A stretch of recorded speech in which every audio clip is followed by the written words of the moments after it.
अरे उठ उठ भांग ले ले रे। तू धरा का अरे करो व्यवस्था बा।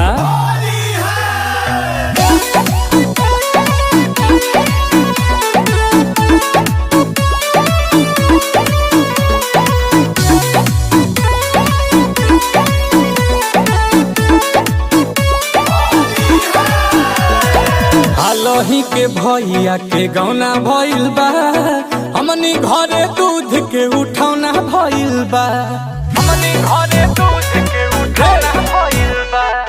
होलिये में भैया के गौना भइल बा, हमनी घरे दूध के उठौना भइल बा। नया नया अइली भौजा हई, नया नया अइली भौजा हई, रंग के बहाने देखी अरे का देखबे रे मुँह लिहल जाई,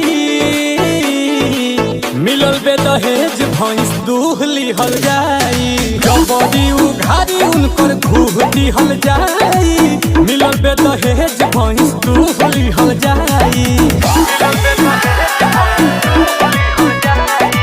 दिहल जाई, मिलल बे दहेज भैंस दूह लिहल जाई।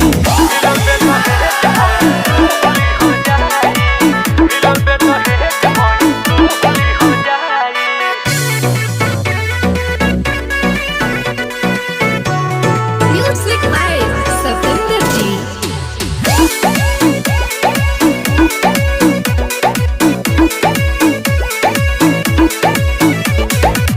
खोली है के बाड़ी ना तो तोड़ देवे के, लोर में पुआ के भांग घोर देवे के, अरे घोर देवे के।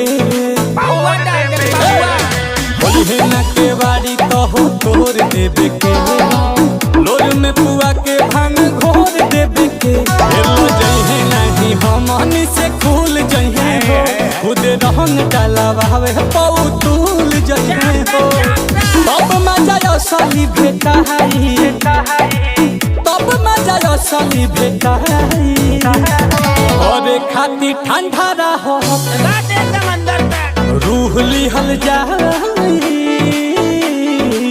मिलल बे दहेज भैंस दूह लिहल जाई, रंग के बहाने देखी मुँह लिहल जाई, भौजी के भैंस चल के दूह